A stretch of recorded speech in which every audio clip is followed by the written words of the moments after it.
pre-algebra, we are going over CO42 today, which is the very next step after theoretical probability. Who can just remind us, what does theoretical probability mean?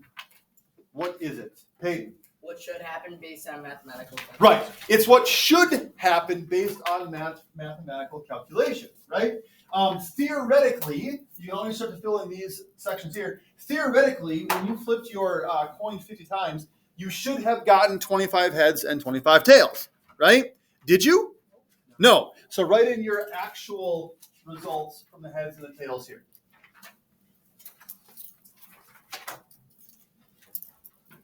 Okay. And what were the, let's see, I got to pull up what the, I think this is the one I want. Right. The actual results of us flipping the coins, 442 and 454. So jot those in as well, 442 and 454. So your top answers will be different for all of you, but the bottom one, the class results. Theoretically, what did we say we should have gotten here? We had 18 people here yesterday, so it should have been 450 and 450 because we had 900 total flips. And we came really close. These are a little off because some people missed the 50, some people came in short, high, or whatever else, okay? But theoretically, we should have gotten 450 and 450, but we didn't, right? Because of experimental probability. Experimental probability, it's got that word experiment in it. What does experiment mean?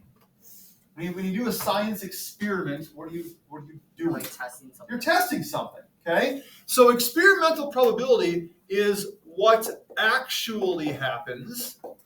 I'm going to underline the word actually there. What actually happens after doing it. Okay. Theoretically, you should have gotten 25 heads and 25 tails. But experimentally, you got 26 and 24, 30 and 20, right? Whatever it was. Okay. Theoretically, we should have gotten the same number of heads and tails, but as we can see, we did not. Right? And as we also saw, these results were a lot closer to the theoretical probability than a lot of you came. Okay. 442 and 454 is super close to 450. It was like 50.2 and 49.8%, something like that. Really, really close to 50-50. How about the 1s, 2s, 3s, 4s, 5s, and 6s? Go back and fill in those results for yourself. How many 1s, how many 2s, 3s, 4s, 5s, and 6s did you roll?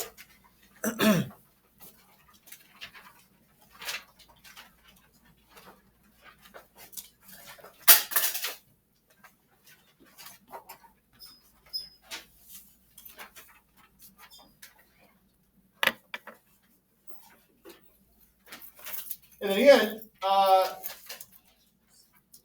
what were the class results? Theoretically, we should have gotten 20 of each. Okay. Our class results, let's see. Penelope, remember 376. Anthony, 341. Peyton, 336. William, 368. Ryan, 348. And Tristan, remember 326. Okay. Ready? Go. Penelope, how many ones? 376. 376. Anthony? 341. 336. 336. 348. 348. 348. It's 364 plus 4. Oh, my Will. Hold on. Hold on. We're gonna. Will. This deserves. That deserves. That deserves.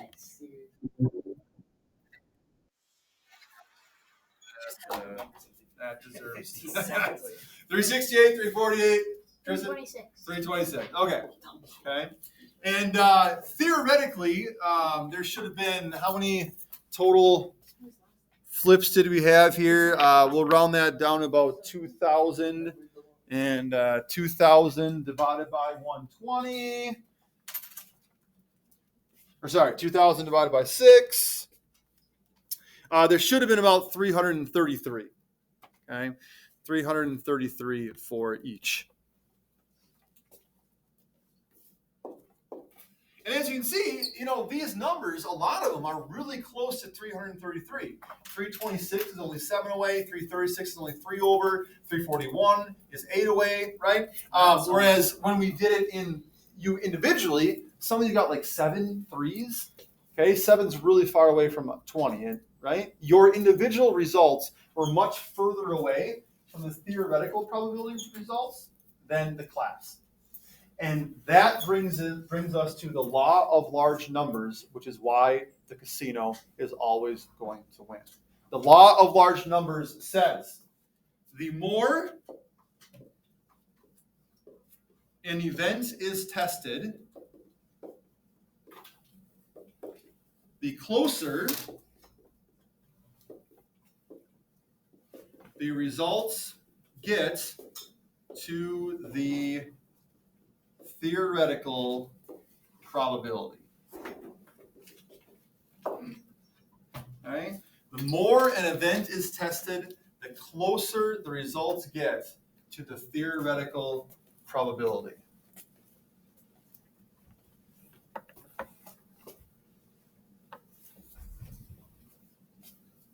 The more an event is tested, the closer the results get to the theoretical probability.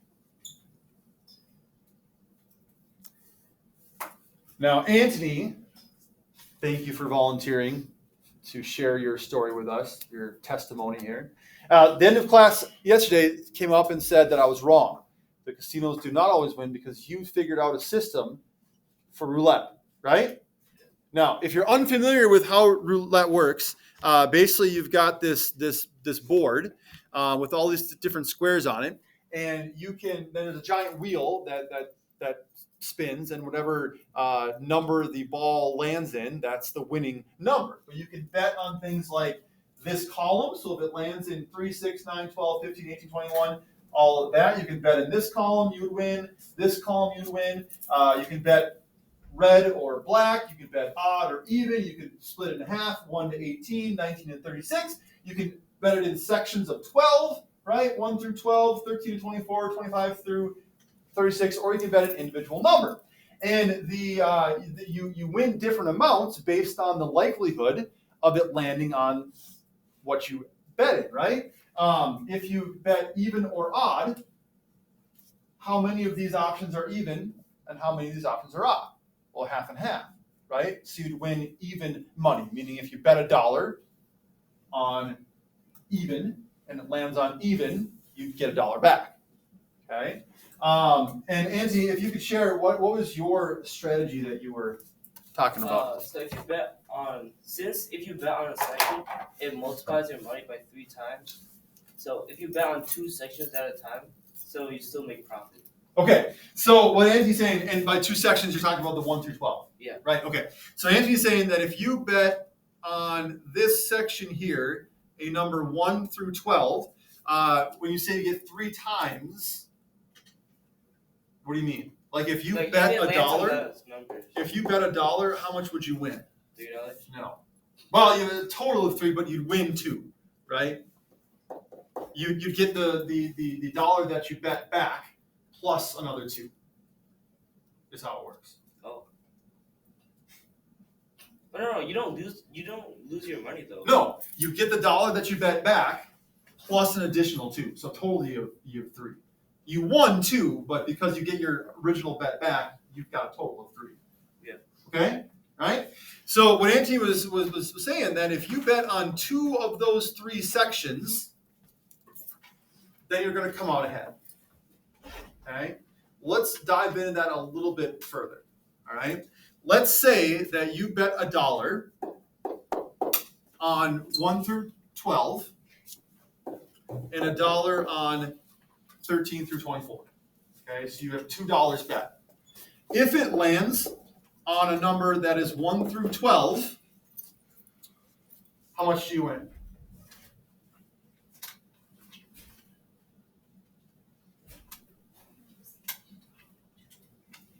How much you win? Anthony. $1. If it lands on 1 through 12, you win 2. Right? Yeah. So now you have $4, but you lost the one that you didn't win on, so now you're down to 3. Okay? But your total gain is, well, you bet 2. Oh, $1. You came away with 3, right? So you're plus 1. Yeah. All right.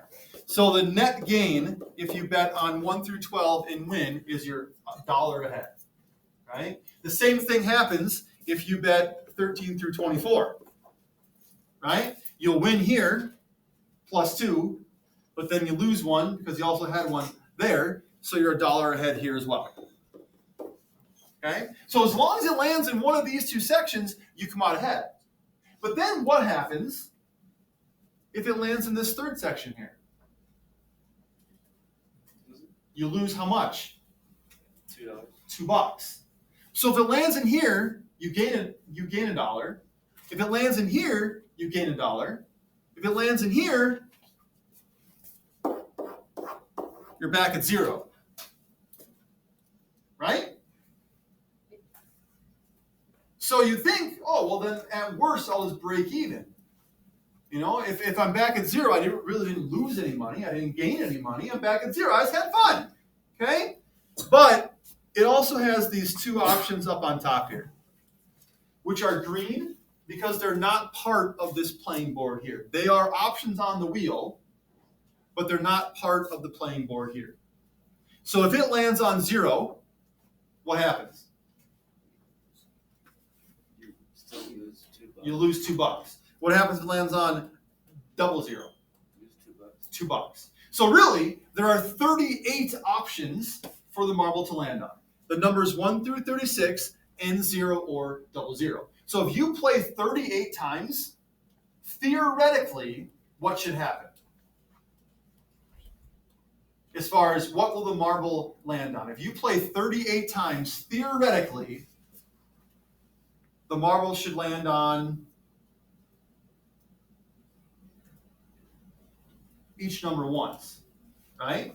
Because there are 38 options. If you play 38 times, theoretically, the marble will land on each number 1 time. Now, is that actually going to happen? Probably not, right? But theoretically, it should. So, if you play 38 times, the first 36 times, at the end of the day, you're going to break even there. Because this section here, the bad section, cancels out any winnings that you got from the previous 2. When it lands on 00, right? So we're at $0 now because it broke even here. When it lands on 0, you're minus 2. When it lands on 00, you're minus 2. So total, you've lost $4. Okay? Now the law of large number says, like if Anthony walks in and he places his bet on 20 and 20 comes up, he wins big. Could that happen? Yeah. Sure. Can anything happen 1 time? Yeah. Yes. Have you ever seen the movie Little Giants football movie? Yeah. You know, the halftime speech, you know, like, if we play these guys 100 times, we might lose 99. But that still leaves 1 time.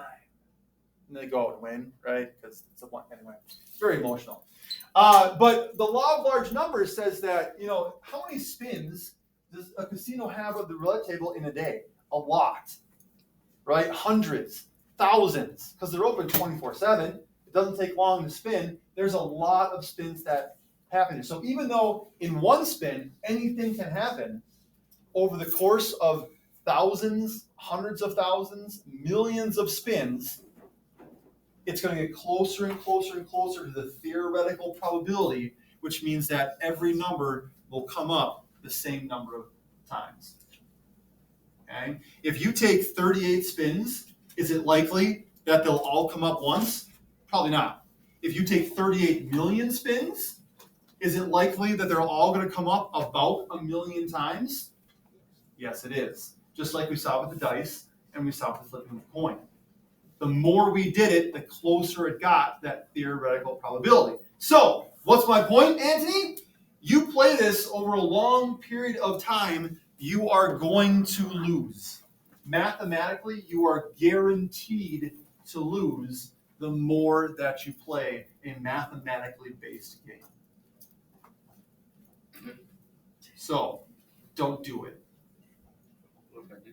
Oh, Anthony, I'm trying. No, that's a big.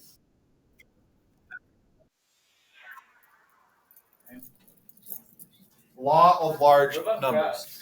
craps? So any game in the casino that is math based, which they all are, but takes out human skill, is you're always going to lose if you play it in the long term, right? Your best bet would be a game like blackjack, which is mathematical certainly, but it also puts it in elements of if you know the odds and you understand what's happening, you can make better decisions. So Anthony yesterday brought up poker as well. Like that's a lot of human skill in it, right? But that's also why the casino takes a cut of every pot that's won. If the pot is $10 and Anthony wins it, the casino takes $1 and you get $9. Okay, because the casino will get their cut. They are not going to have a game there that causes them to lose money. That's a horrible business model. Okay, that's not going. Even the slot machines, they're computers. They are programmed to win, but only after they've made enough money for the casino. Okay, all right. Well, there you go. If you go home and tell your parents tonight, yeah, we learned how to gamble today in math class, make sure you also tell them I told you not to, because in the long term, you are going to lose. Okay. Yes, Anthony. Penelope. When's our class casino trip? We are not taking a class casino We trip. actually have one. No. It was enough for me to get an okay to take you all to see the Mario movie, let alone a regular class casino trip. Yeah, Mrs. Dawson approved it. Really? Yeah. Really? Yeah, actually. I got it. Oh, let's go. What did I got? Let's go. What did I have the most at? Are you being? No, what Put did it I got? Are you on lying? your son. I will. Put it on your son. Put it on speaker. But Oh. will you? Yeah. Or will you? Well, that's another question. Yes, that's another question. Will I? Will I actually order the bus and order the tickets and rent out the theater? That's a whole nother question. But she did approve it. Wait, You when? should. When? It comes out April 7th. When it comes out. Are you going? Hey, how about this? What if we all? How about we just pay for the ticket? Yeah, we and we just. Yeah. Well, you would pay for Free. tickets. I'm Well, not yeah, gonna you pay just for need to tickets. get So that bus. you wouldn't be losing any money. No, I'm not. No, it's not that. It's like, will I actually do it though? Please. Yeah, you So should you- at least. Please, Yeah. Captain. It's Captain, you. come on. So- Please. Here, your homework, which we've got some time to do together before we do the bingo sheets. It says use the spinner below to determine if the results above, below, or equal to the theoretical probability. So if you take 12 spins, right? This tells you what actually happened. So this represents the experimental. Okay, this is what actually happened. But if you take 12 spins, theoretically, how many twos should you get? If you take 12 spins of that spinner, there are 4 sections. You take 12 spins. In theory, how many twos should you get? 3. 3, right? 12 spins, 4 sections, 12 divided by 4. You should get 3 twos. What actually happened when you did it was you got 4. So is your result above, below, or equal to the theoretical probability? Above. Okay? So each of these is giving you the experimental. It's what actually happened. You need to compare that after calculating the theoretical. The next one. You take 10 spins and get 3 yellows. Theoretically, how many yellows should you get if you take 10 spins?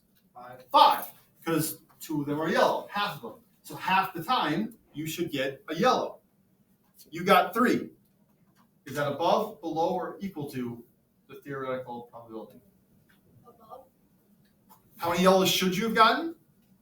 3. 10 divided by, right? 10 spins, 2 yellows. You should get a yellow 5 times. You got it 3 times. So is that above, below, or equal? Below. Okay. So the given statement is what actually happened. You need to use that and calculate the theoretical probability to determine if what the result was is above, below, or equal to it. Okay? All right. Bingo sheets. On these sheets, I need you to, let's stop the recording first. Finish this for tomorrow. Tomorrow's going to be a retake day, but if you all do it, we can play the number game.